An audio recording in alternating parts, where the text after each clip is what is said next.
Nous allons étudier le DAF Lamed Zain dans Masechet Gittin. Nous reprenons à l'avant-dernière ligne du DAF Lamed Vav Amud Bet. Maï Prosbou, la Gemara cherche à étudier l'étymologie du mot Prosbou, donc ce fameux document que l'on donnait aux Dayanim avant la Shemitah pour faire en sorte que le prêt qui normalement Midé Rabbanan aurait dû être annulé pendant la 7e année, puisque les Rabbanan ont réintégré la lacha de Shemitah qui Minatora n'existe plus. Midé Rabbanan, elle existait, et les Chachamim, maintenant il est la Zaken, a institué ce document qui permet de récupérer son argent après la Shemitah. Maï Prosbo, la Mara prise da Pros, on verra dans la suite de la Gemara, c'est une takana, c'est une règle, une institution. Bolé ou beauté pour les pauvres et pour les riches. D'où il apprend Bolé et l'ou Hacherim. Ce qu'on appelle boulé, c'est les Hacherim, les riches. Dire Tiv, dont on le sait. Veshavarti et Gaon Ozechem. Marqué dans Vaikra. Et je briserai votre force. Vetaner Rav Yosef là-bas explique. Et l'ou Boula Och Beyuda. C'est les riches qu'il y a en Yehuda. Donc de cette expression-là, de cette traduction de Rav Yosef là-bas sur le verset, on apprend que c'est Boulaot, c'est les riches, et donc Boulé, c'est les riches. Bouté, c'est qui Bouté? Et l'Oranim, ce sont les pauvres. Pourquoi dire-t-il? C'est marqué Ha'avet Ha'avité nous. Lorsque la Torah nous parle de prêter à un pauvre, elle nous parle de ce verbe Ha'avet Ha'avité nous. Et donc Bouté, c'est celui à qui on prête, et qui en général est souvent pauvre. Donc Boulé ou Bouté, ce sont les riches. Et les pauvres, ici, l'idée, c'est que finalement le prosbol arrange tout le monde. Pourquoi? Parce qu'à court terme, ça arrange le riche qui récupère son argent, celui qui a prêté. Et à moyen terme et à long terme, ça arrange les pauvres qui, en général, ont du mal à trouver des prêteurs si on ne peut pas rendre l'argent après la Shemitah. Ils ont du mal à trouver des prêteurs les années qui précèdent la Shemitah. Donc finalement, ça arrange tout le monde. Amarlé Rava, et la d'un jour, Rava, il a demandé à quelqu'un qui parlait bien le Laraz, donc les langues étrangères, et pas l'hébreu. Il dit Maï prosbol, parce que le mot prosbol, on voit bien que ça ne vient pas forcément de l'hébreu, mais plutôt de l'araméen. Maï prosbol, Amarlé le dit prosa de milta. Pour ça, c'est là qu'on apprend que pour ça, c'est une takana. Pour ça, des milta, c'est une takana sur quelque chose. Donc on a vu ici à la fin que le mot pour ça, c'est un pros, c'est une règle. Et boulé ou beauté, c'est pour les pauvres et les riches. Ce qui rajoute un peu quelque chose par rapport à la Mishnah, puisque la Mishnah avait l'air finalement de dire que cette takana n'était que pour les riches, c'est-à-dire pour éviter que les riches transgressent la Torah. Puisque les riches avaient l'air de transgresser la Torah et refuser de prêter de l'argent, on a fait cette takana. Alors Prisda ici nous précise que finalement, dans le mot prosboul, on voit qu'il y a les deux choses. Il y a à la fois le fait d'aider les riches à récupérer leur argent et à la fois aider les pauvres à avoir de l'argent qu'on leur prête pendant les années numéro 5, numéro 6 avant la Shemitah. Amar Rav Yudah Amar Shmuel, maintenant nous dit halakha au nom de Shmuel, Yitomim en tzrichin prosboul. Les Yitomim, les orphelins, n'ont pas besoin de prosboul. Directement, ils peuvent récupérer les dettes de leur père après la Shemitah. Pareil, enseigné Rami Bachama, Yitomim et Tzrichim prosboul, les héritiers, les orphelins n'ont pas besoin de prosboul. Les Rabban Gamliel ou Beidino avien chez Yitomim, car Rabban Gamliel et leur Beidin, en gros les Beidin en général des générations, sont considérés comme étant le père et les tuteurs de ces orphelins, et donc ils peuvent récupérer les dettes de leur père après la Shemitah, puisque c'est une takana Chachamim. Chachamim ont décidé que certains ont besoin d'un document et que d'autres, comme les orphelins, n'en ont pas besoin. Tnan a une Mishnah qui nous dit une kodvim prosboul. Et là, à la karka, une halakha très importante, on ne peut pas écrire prosboul si l'emprunteur ne possède pas un bien immobilier, un terrain, un morceau de terrain. On verra que c'est pas énorme, mais puisqu'en général, les gens avaient toujours une part de terrain qui leur appartenait, on part du principe que le fait de trouver quelqu'un qui emprunte et qui n'a même pas une parcelle de terrain, c'est quelque chose qui n'est pas fréquent, et les haramim ne font pas des takanas sur les choses peu fréquentes. Et on verra ici que on est très cool sur les conditions justement d'acceptation de ce qu'on appelle un karka, mais en tout cas c'est une halakha qu'on ne peut pas contourner. Il faut absolument posséder un karka, un terrain. Imeno, s'il n'a pas, mais akeu, betor sadeo kolsheo, on peut finalement trouver une personne qui lui donne une partie de son champ, mais toute petite. Il donne une partie de son champ. À partir du moment où il est considéré comme étant propriétaire d'une partie infime d'un champ, il peut rentrer dans la takana de prosboul. Les kama kolsheo, c'est quoi kolsheo? On a dit qu'il faut lui donner une part petite. Amar, Rafri, Abarashi, Amarav, Afilou kelar shel krouv, même une racine d'un chou. Alors ici, on est dans quelque chose de très très petit, et on a un double chidouche. Non seulement quelque chose d'aussi petit que cela, mais il suffit de posséder la plante pour que l'on considère qu'il possède la terre qu'il y a en dessous. C'est aussi un deuxième chidouche, c'est qu'on n'est pas forcément obligé de lui vendre ou de lui donner le sol lui-même. Il suffit de lui donner la plante, et la plante elle-même a tendance effectivement à prendre racine, et donc à prendre une place au sol. Cette place au sol que le chou va prendre est considérée comme étant suffisant pour qu'on dise qu'il est propriétaire d'un terrain pour qu'on puisse faire la takana de prosboul. Amar Rav Yehuda, afilu ishilo makom letanur ou le keraim, kot vimala. Même si on lui a laissé un endroit pour mettre un tanour ou keraim, donc c'était deux types de fours, tanour et keraim, et ces fours à l'époque étaient encastrés dans le sol. Si on lui a laissé un emplacement pour qu'il mette un four à un endroit, et bien là-dessus, cette place est suffisante pour, encore une fois, qu'on le considère comme étant propriétaire d'un bien immobilier. Continuons à la prosboul, on peut l'écrire prosboul. Donc on voit qu'on est très très léger au niveau des conditions de prosboul. La Gemara s'étonne. Eni, ve'atane hilel kotvim prosboul, et là al atzitz nakouv bilvad, nakouv in shel nakouv lo. Pourtant il a dit qu'on ne peut écrire un prosboul si la personne ne possède pas réellement une part de terrain, mais elle possède une plante. Et la plante est dans un pot, et le pot est posé par terre. Nous dit Hillel, si le pot est troué par en dessous, et donc on part du principe que la plante a tendance à puiser de ce qu'il y a dans la terre.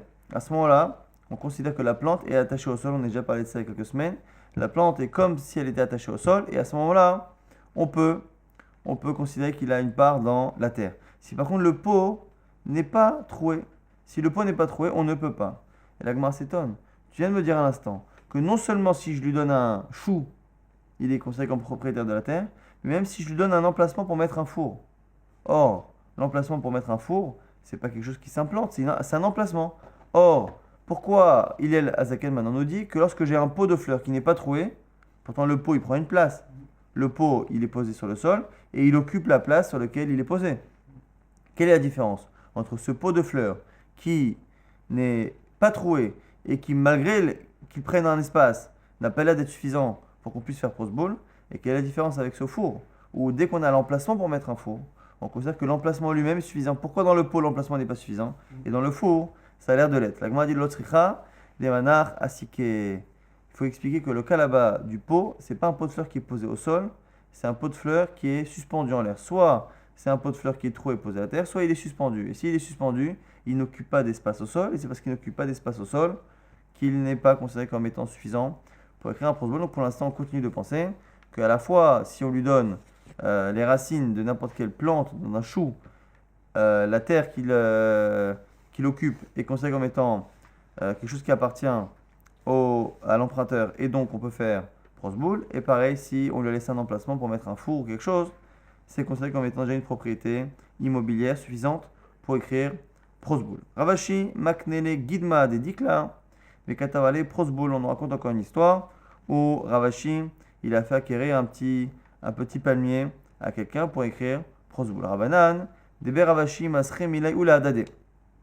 Autre halakha cette fois, c'est qu'au lieu d'écrire un prosboul, on a transmis l'information du prosboul à l'oral. Rabanan, Debe Ravashi, et les chachamim qui avaient chez Ravashi, ils avaient tendance à se dire à l'oral, tu sais, voilà, je veux que tu sois témoin, je veux que tu sois le beddin, témoin qu'un tel me doit de l'argent et que la shemitah arrive. Et les rabbinim entre eux se savaient de beddin. Rabbi Yochanan Massamile et Rabbi Chia bar Abba. Rabbi Yonatan, il faisait ça avec Rabbi Chia bar Abba. À la fin, il dit Amar le tzrichna mideh harina. Est-ce que je dois faire autre chose? Est-ce que je dois écrire un document? Amar le, Rabbi Chia lui a répondu Lo tzricha, tu n'as pas besoin. Donc on voit ici, nouvelle halakha, après avoir dit que le terrain qui est nécessaire peut être très, très petit, la taille d'une racine de chou ou de palmier, ou même la place pour mettre un four. Autre chose, si les rabbinim se sont dit à l'oral chacun qu'ils avaient une dette, une créance vers quelqu'un et que la shemitah arrive et qu'ils voulaient la garder, même si finalement il n'y a pas eu d'écriture de document, cela est suffisant. Tanu Rabbanan, maintenant la Gemara va expliquer des cas où la personne n'a pas exactement un bien immobilier. Enlo karkar, vela arev, yeshlo karkar. Si l'emprunteur n'a pas de bien immobilier, n'a pas de terrain, mais le garant en possède. Kotim Alaf Prosboul. C'est pareil. Ça marche. Pourquoi? Parce que le garant est quelqu'un qui techniquement peut servir de personne chez qui on va récupérer l'argent. Donc si le garant possède une partie de terrain, cela est suffisant pour écrire un prosboul. Lo vela erev en lahem karka. Si ni à lui, ni au arev, ni au garant, il n'y a de terrain, le chayav lo yesh lo karka kotim alav prosboul. Et il nous dit ici que s'il y en a un autre à qui lui donne l'argent, eh bien ça marche. Donc imaginez qu'on a un emprunteur. L'emprunteur a emprunté l'argent avant la shmita et cet emprunteur n'a pas de terrain. Son garant sur le prêt n'a pas non plus de terrain. Mais par contre, cet emprunteur est lui-même créancier d'une tierce personne qui, elle, possède un terrain. On considère que c'est bon. Pourquoi? Parce que le premier prêteur dont on parle, il a prêté de l'argent à quelqu'un qui, même si lui n'a pas de prêt, possède une créance sur quelqu'un qui, lui, possède un terrain, c'est suffisant. Midé Rabbi Nathan, on apprend de Rabbi Nathan. Pourquoi?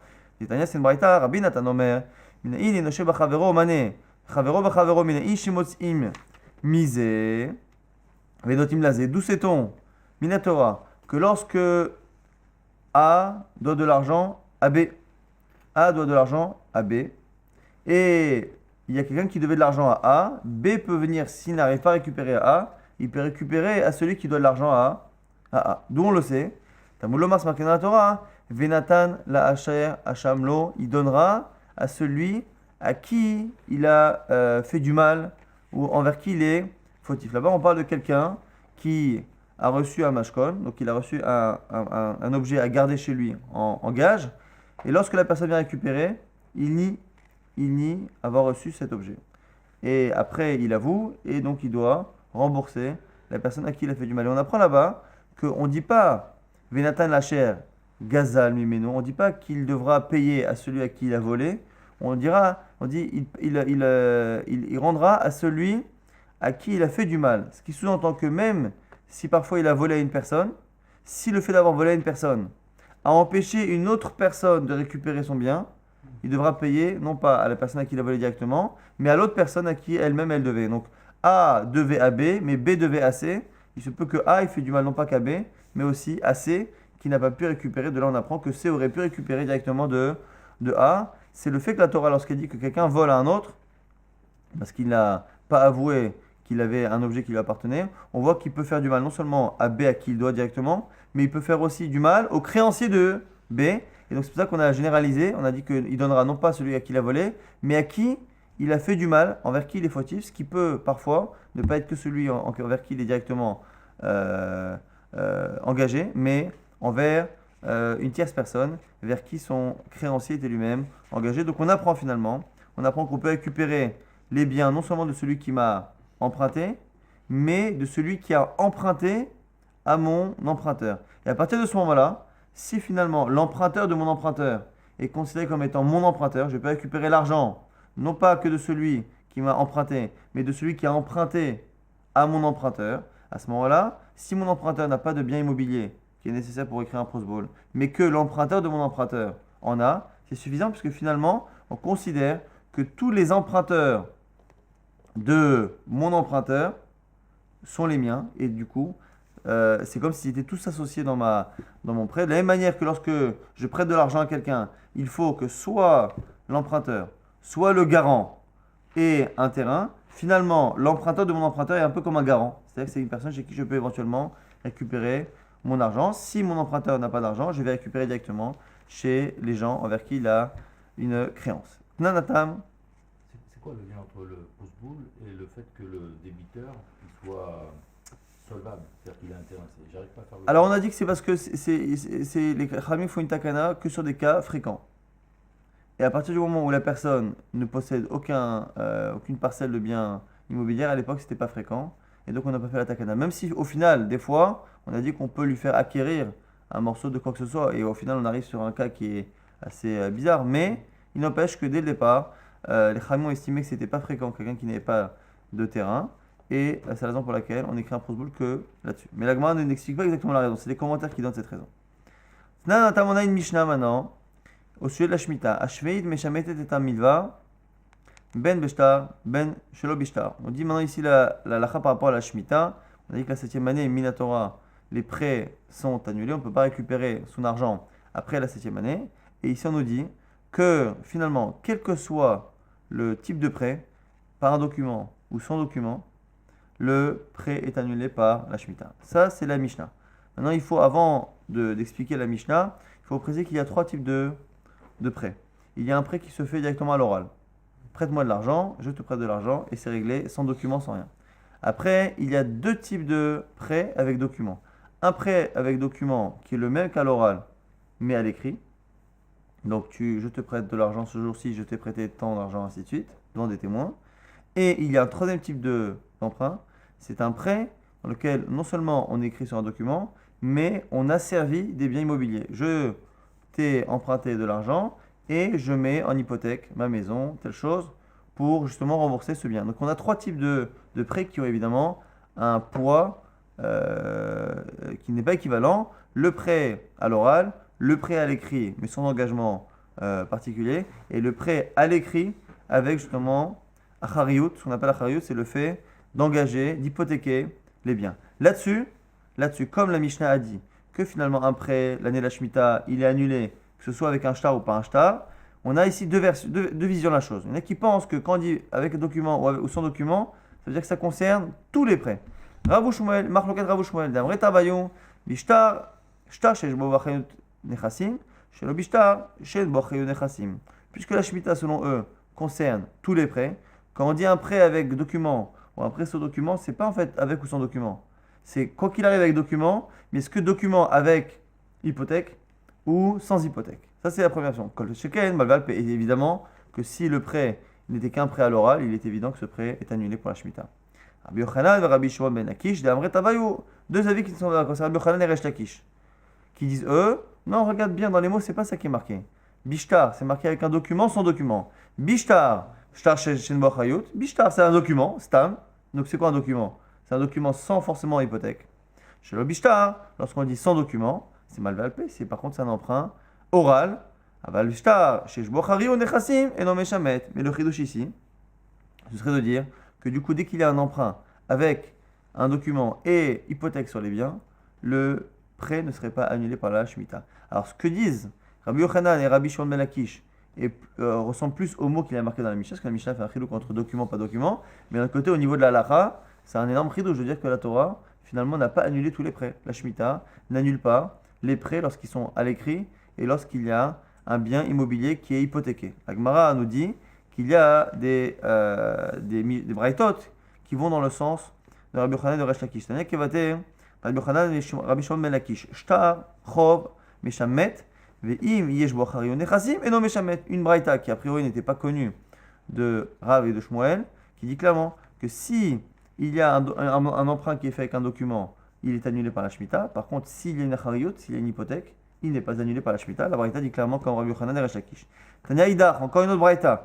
Si em lo sade achad balvaato et non meshamet, ve'lo de la filou katav kol nechasai acharin varvain lach et non meshamet. Si la personne a emprunté quelque chose et que lorsqu'elle a emprunté, elle a désigné un de ses champs, en disant si voilà ce champ-là, il s'avérera pour te rembourser, ça n'est pas meshamet. Ve'lo la filou katav kol nechasai acharin varvain lach. Et non seulement ça, même si finalement c'est pas un bien immobilier, mais qu'il a dit tous mes biens sont hypothéqués pour toi, donc même si c'est pas des biens forcément immobiliers, on voit que ça la marche. Donc non seulement des biens immobiliers, mais même des biens qui ne sont pas immobiliers, on voit que ça marche. Donc quoi qu'il arrive, on a la confirmation de ce qu'a dit Rabbi Yochanan et Rabbi Shimon ben Lakish, que finalement, lorsque le prêt est fait avec un document et qu'il y a des biens immobiliers, voire mobiliers, qui sont hypothéqués par rapport à ce prêt, la Shemitah, Minatora, ne vient pas annuler ce prêt. Par rapport à cela, on a une histoire. Kreve de Rabbi Yassi, avale ha'ushtara. Il y avait un proche de Rabbi Yassi qui avait un document avec Tib Becharion Nechassim sur lequel il y avait marqué justement qu'il y avait un emprunt et qu'il y avait une hypothèque. Atale Kameh de Rabbi Yassi, il est parti voir Rabbi Yassi, donc qui était de sa famille.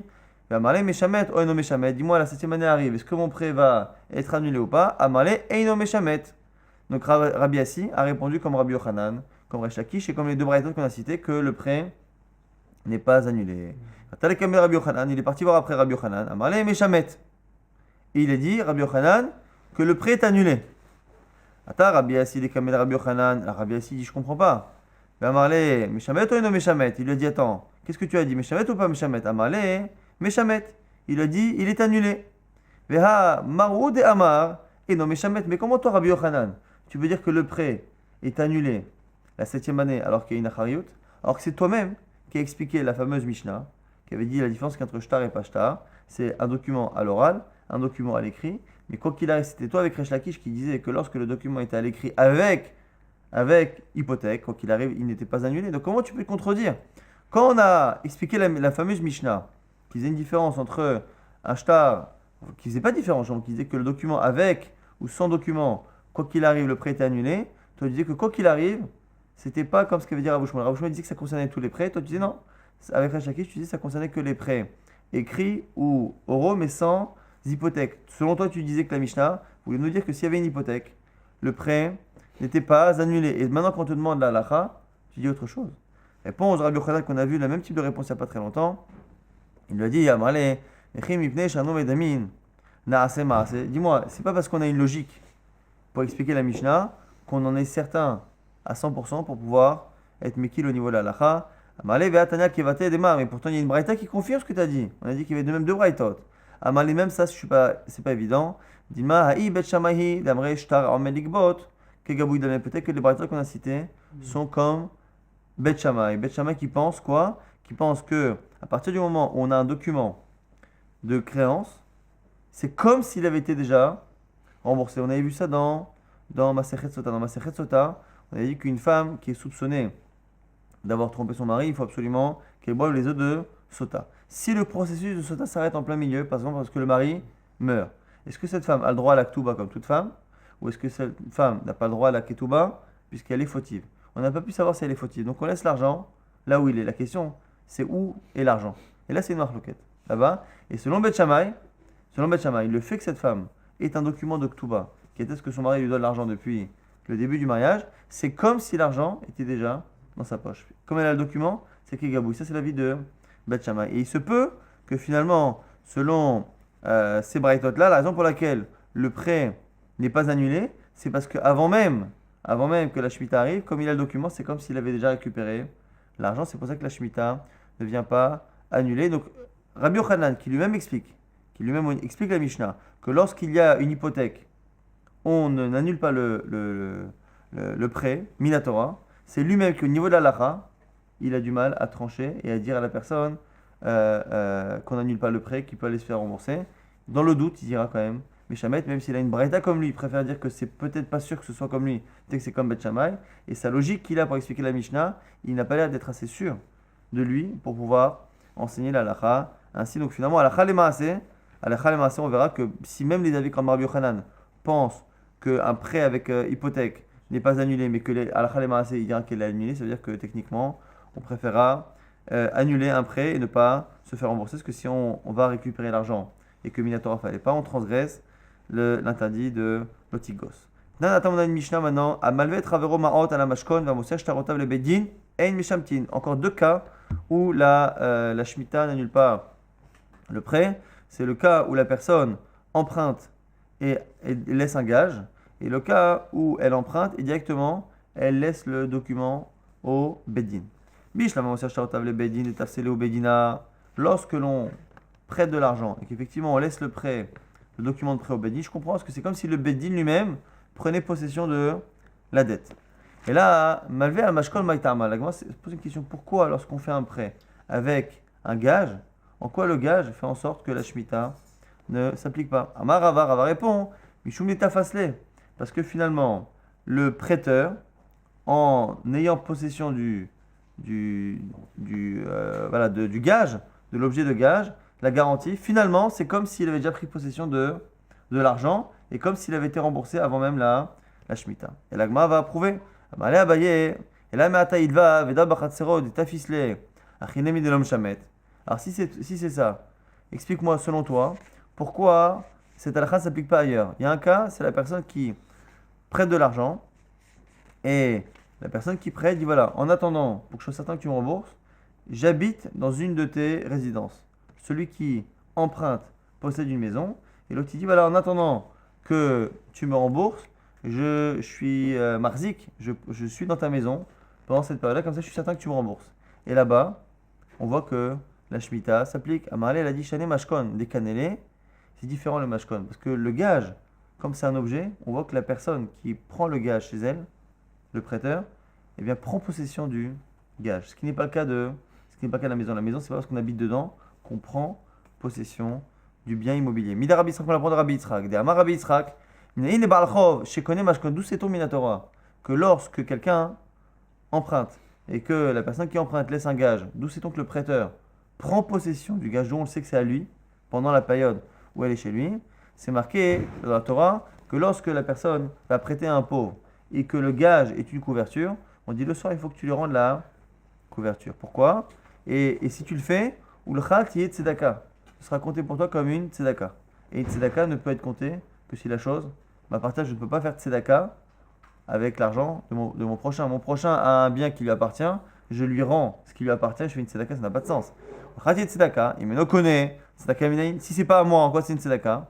Et quand les valchov, je connais mashkon, de là on apprend que celui qui a une créance sur son prochain et qui a un gage, le gage lui appartient. Et comme le gage lui appartient, on considère du coup que c'est la raison pour laquelle, lorsque, avant la Shemitah, la personne a prêté et qu'elle a reçu un gage, le gage est considéré comme étant à elle et comme étant un remboursement de la chose. Donc c'est comme s'il avait été remboursé et qu'au moment où la personne va lui rembourser la 8e année, ça n'est qu'un échange entre l'objet, la garantie, et l'argent qu'il récupère et non pas quelque chose qu'il a gardé au cas où et que la personne lui rend. C'est la raison pour laquelle, à la fois, lorsqu'on a ces documents bédinés, à la fois, lorsque l'on a un objet de garantie, un gage, on considère que la personne est déjà remboursée et donc que la Shemitah ne s'applique pas. Nouvelle Mishnah, encore une fois, toujours par rapport à la Shemitah. On est vraiment dans le péré qui parle de la chod de Shemitah, de Prosboul. Celui qui veut rendre l'argent qu'il a emprunté pendant la Shemitah. Il veut être sadique, il veut rendre l'argent, il se dit la personne m'a prêté, même si la Torah m'autorise à ne pas rendre, et même si la Torah lui interdit à lui de venir récupérer, je veux quand même, moi, rendre la personne à dépenser de l'argent pour m'aider. Maintenant que je peux rendre, Midat Chassidut, je vais rendre. La personne qui a prêté de l'argent et qui revoit finalement son emprunteur revenir, se doit de lui dire d'abord Meshamet Ani, j'annule la dette. Il a l'obligation de dire ça même si la personne vient avec une bonne volonté.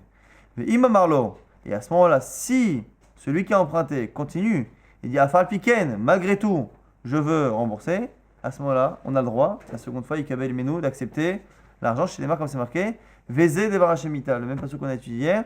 C'est ça la parole de la Shemitah, c'est ça l'histoire de la Shemitah. En gros, c'est une manière de dire que parfois on peut recevoir l'argent que l'on a prêté avant la Shemitah, mais l'essentiel, c'est d'annoncer Zé Devar Shemitah. Voici la lacha de la Shemitah. Lorsque la personne vient te rembourser, la lacha minimum que le créancier a, c'est d'annoncer à son emprunteur qu'il y a la Shemitah et que techniquement, il ne peut pas lui réclamer cet argent. Une fois qu'il a fait cette mitzvah d'annoncer la Shemitah, on peut accepter que la personne insiste et à ce moment-là, récupérer l'argent. Rabba va plus loin. Il dit Vetalele ade amarachi. Intéressant cette halakha, que une fois que la personne a voulu rembourser, il est venu pour rembourser. Moi, je lui dis la halakha qu'il me dit, que je dis bon, Mishametani, j'annule le prêt. Et si la personne après elle change d'avis, je peux la contraindre à voilà, rembourser et à dire finalement qu'elle veut continuer à rembourser. La Gemara s'étonne et Tivé Abaye objecte. Il dit Qu'est-ce que noten lo ayomalo bechovi noten lecha la yomalo sheli en ou matana noten lecha. La suite de l'enseignement nous dit quoi? Que même lorsque la personne a refusé, que l'autre insiste, il y a falpiken, je veux donner. Quand il dit à falpiken, il faut qu'il dise attention. Je viens malgré tout non pas rendre l'argent que j'ai emprunté parce que la Torah ne veut pas, mais je viens te donner une somme. Donc il y a deux tnaïm ici. Il faut que la personne, le créancier, refuse au départ et dise voilà, c'est la Shemitah, le prêt est annulé.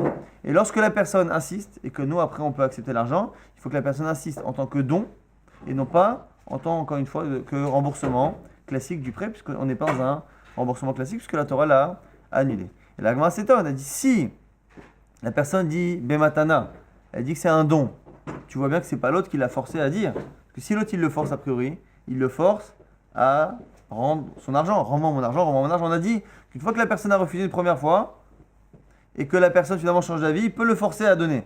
Mais s'il le force à donner, ça veut dire quoi? Rends mon argent, et pas fais-moi une matana. L'agma dit non, c'est pas vrai. Amarle, talé les nami, ade amari, tu peux très bien expliquer que une fois qu'il a refusé officiellement, comme la Torah demande, devar shemita, que la personne change d'avis, il peut la forcer à lui rendre et lui forcer à dire je te donne cette somme.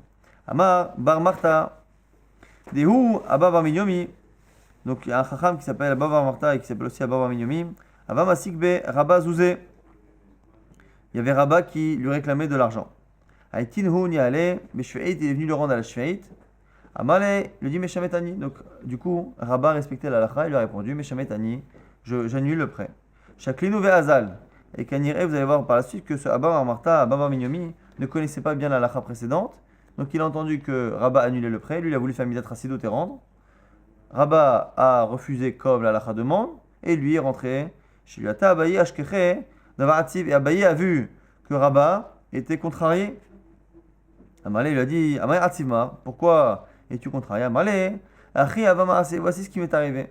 Azal et Gabé Abaye est parti voir Abba bar Marta. Amalé, Amtale Zouzelema, as-tu rendu l'argent à Rabba? Amalé, il a dit j'ai proposé. Amalé, Oumay Amala, qu'est-ce qu'il t'a dit? Amalé, Meshametani m'a dit qu'il annule le prêt. Amalé, Ve Amartle, et toi, tu lui as dit à Falpiken, est-ce que tu lui as dit que malgré tout tu voulais donner? Amalé, il a dit non. Amalé Abaye veille à Marclé, à Falpiken, à Vachaklino Minar. Il dit sache que si tu avais insisté, il aurait pris l'argent. Ashta mihat, aptin hunyale. Maintenant, au moins, va le voir et donne-lui veimale, mais dis-lui, à Falpiken, malgré tout, je veux donner. Azal, amtin hunyale, il est parti. Et à ce moment-là, il lui a apporté l'argent. Il va aller à Falpiken, Shaklino Miné, il lui a dit effectivement, malgré tout, je veux te donner. Et il a accepté. Amar. Et Rabba à ce moment-là a dit ce Tsurba Merabana, ce Tamid Chacham ne connaissait pas encore bien la lacha jusqu'à présent. C'est la raison pour laquelle la première fois, lorsque je lui ai dit que j'annule, il est parti. C'est pas parce que il voulait éviter de dépenser de l'argent, c'est parce qu'il ne connaissait pas cette lacha. Donc on a finalement ici une lacha qui illustre parfaitement ce qu'on a dit tout à l'heure, c'est que lorsque la personne vient rembourser Midat Chasidut, le prêt pendant la Shemitah, l'autre a l'obligation, le prêteur, de dire Meshametani, j'annule. Et une fois qu'il a dit ça, l'autre peut insister, et lorsqu'il insiste, on a vu, il fallait absolument qu'il dise qu'il donne et non pas qu'il rembourse. Quelqu'un est cru lorsqu'il dit qu'il avait un document de prosbol mais qu'il l'a perdu. Pourquoi? Puisque finalement, il existe cet akana de prosbol qui est facile, il suffit d'écrire un document et le transmettre au Bedin. On imagine mal quelqu'un ne pas le faire et finalement récupérer de l'argent de manière interdite alors qu'il peut très bien le faire de manière autorisée. Il y a tous les kameh des Rav, Amalei, Midi prosboul ayalecha ve avad, egon petar picha leilemu. Lorsque les gens allaient voir Rav encore mieux que ça, il était mécain ce mikra là qui dit petar picha leilem, parle à la place du muet. Lorsque quelqu'un venait pour un prosboul, avant même qu'il dise qu'il avait un document ou pas et qu'éventuellement il argumente qu'il l'a perdu, il disait toujours Rav, dis-moi. Tu avais un document que tu as perdu. En gros, il lui prépare le terrain pour justement qu'on puisse le rembourser. Maintenant, une Mishnah qui dit Vechen ba'al chov shemotzi shtachov ve'naimo prosboul. Arelu lo yiparo. Celui, on a une Mishnah ici, on objecte avec une Mishnah qui dit qu'un ba'al chov, quelqu'un à qui on doit l'argent, shemotzi shtachov, qui sort un document et de prêt, mais il n'y a pas de prosboul dessus, il n'y a pas de document comme quoi il a transmis la créance au Bedin. Il ne peut pas être remboursé. La Gemara nous dit que c'est une marloquette Tanaïm Tanaï. Les Tania, c'est une braïta. Moti shtachov, tsarich sheye imo prosboul. Premier brim, et notre tsarich, on a une marloquette finalement de Tanaïm. Est-ce qu'on a besoin du prosboul ou est-ce que s'il n'a pas le document de prosboul, il peut dire je l'avais et je l'ai perdu finalement parce qu'on a une contradiction entre une Mishnah et ce qu'on a dit précédemment. On est obligé de dire que c'est une marloquette Tanaïm. On a une nouvelle Mishnah maintenant. Evet shenishba uvda'u, qui n'a pas de rapport à si ce n'est le fait que c'est encore des takanot rachamim. Un Eved Kinani, donc un esclave non juif qui appartient à un juif qui a été emprisonné et qui est racheté par un juif.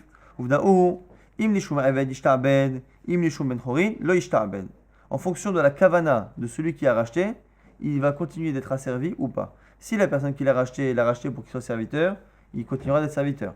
S'il l'a racheté pour qu'il soit libre, il sera libre. Rabban Shimon ben Gamliel Omer, ben kar ishta abed.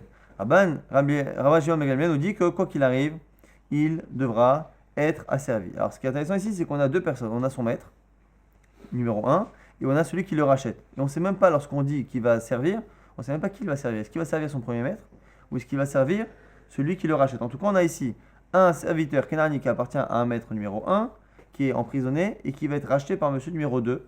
Et on voit qu'on a une marque loquette ici. Selon Tanakama, en fonction de la kavana du racheteur, il sera asservi ou pas. Selon Rashbag, quoi qu'il arrive, il sera asservi. On n'a toujours pas répondu à la question qui il va servir. Est-ce qu'il va servir son maître de base ou est-ce qu'il va servir son racheteur? Bemaya Askina, de quoi parle-t-on? Il est malifne Yehush, l'agma dit. Si on parle avant Yehush, avant que le maître numéro 1 ait fait Yehush, c'est-à-dire qu'il ait abandonné l'idée de récupérer son Aved. Et Shum ben Chorin, Amano Ishta Abed. Alors si c'est ça, pourquoi, s'il n'y a pas eu Yehush, la personne n'a pas abandonné, pourquoi finalement on pourrait trouver un cas où le Ishta Abed, il ne devra pas servir? Selon Tanakama, on a dit que s'il l'a libéré pour qu'il soit libre, il ne travaillera plus. Mais pourquoi? Si le premier serviteur n'a pas abandonné la propriété dessus, ça lui appartient encore. Et la lachar, Yehush, alors si c'est après Yehush, c'est-à-dire que le maître a abandonné, là, je ne comprends plus l'autre. Les Shuma Eved, Amaishta Abed, lorsque la personne le rachète. Pourquoi? Parce qu'il le rachète, il sera asservi, puisque le premier serviteur, le premier maître, je veux dire, a abandonné la propriété. Donc la Gemara ne comprend pas. Puisqu'ici, on a l'impression que finalement, selon Tanakama en tout cas, le fait que la personne serve ou pas va dépendre de la kavana du racheteur, la Gemara ne comprend pas. Pourquoi? Parce qu'en fait, puisque ce serviteur appartient à quelqu'un, ça va dépendre en fait de la kavana de son propriétaire. Si le propriétaire a abandonné, eh bien il est libre quoi qu'il arrive. S'il n'a pas abandonné, ça lui appartient quoi qu'il arrive. Donc pourquoi cela dépendrait-il de la kavana du racheteur? Amar Abaye répond, les olam lifne Yehush, les shuma eved, ishta abed, les raborishon. En fait, on parle avant Yehush. On parle avant l'abandon. Donc ça appartient encore au premier maître. Et du coup, quand on dit qu'il va servir, il va servir son premier maître. Ishta abed, les raborishon. Les shum ben chorin lo ishta abed, lo les raborishon le labosheni. Les rabosheni lo, dea les shum ben chorin, parquet. Les rabbi Shimon, les raborishon ami. Lo dilma mimanae velo parquet. Nous dit ici la Gemara, première réponse d'Abaye. En fait, techniquement, il appartient encore au premier maître. Et normalement, il aurait dû, quoi qu'il arrive, la servir. Et donc, on comprend que lorsqu'il l'a libéré pour qu'il serve, il serve. Maintenant, pourquoi, bizarrement, lorsqu'il le libère avec une kavana différente, la personne n'est plus asservie, alors qu'on a dit que normalement, le premier maître n'a pas abandonné la propriété, donc il devrait le servir quoi qu'il arrive. Ça ne devrait pas dépendre de la kavana du racheteur. C'est parce qu'on a peur que si la personne qui rachète ce prisonnier sait que dans tous les cas il va le racheter mais qu'il va continuer d'être asservi, on a peur qu'il ne trouve pas que ça vaille la peine de le racheter. Entre être prisonnier et être Aved, finalement c'est pas tellement différent, et donc il ne le rachète pas, et on a peur que la personne ne le rachète pas. Donc on a fait une takana, selon Abaye, on a fait une takana, que même si normalement, puisque le premier serviteur n'a pas abandonné l'idée de garder son serviteur, normalement quoi qu'il arrive il devrait le récupérer, on a fait une takana, que si la personne qui rachète le prisonnier a l'intention, a l'envie qu'il soit libre, eh bien, on l'accepte pour éviter que les serviteurs restent prisonniers trop longtemps. On a été Mekil, et Rabban Shimon ben Gamliel maintenant n'est pas d'accord. Il dit Benkar ou Benkar Ishta Abed, pourquoi? À savoir que chez mitzvah livdot et benechorin, car mitzvah livdot et avadim. Il pense que la mitzvah de racheter un juif, elle existe de manière égale avec Kenani qui a des mitzvot, et donc, il pense que puisque la mitzvah est la même chez le juif que chez le avec Kenani, personne ne va s'empêcher de les racheter. Donc on laisse la halakha de base, c'est-à-dire que puisque le premier maître n'a pas abandonné l'idée de récupérer son serviteur, le serviteur appartient encore au premier maître, et je n'ai pas besoin de faire une takana artificiellement pour justement motiver les gens à racheter, puisque Minatora, la mitzvah de racheter un juif, la mitzvah de racheter un avec Kenani est exactement la même. C'est pour ça que finalement Benkar ou Benkar, il servira son premier maître. Donc du coup pour l'instant la raison qui est expliquée à Abaye pour la Mishnah, c'est qu'on parle d'un cas où le serviteur appartient encore techniquement à son premier maître, et selon Tanakama, lorsque la personne qui rachète a envie qu'il soit libre, on l'écoute pour au moins le motiver à racheter, parce qu'on pense que la mitzvah de racheter n'est pas minatora, donc on a besoin de le motiver avec cette takana. Et selon Rashbag, à partir du moment où il a la même mitzvah pour les deux, on n'a pas besoin de le motiver. C'est la raison pour laquelle Benkar ou Benkar, quoi qu'il arrive, il sera asservi au premier maître.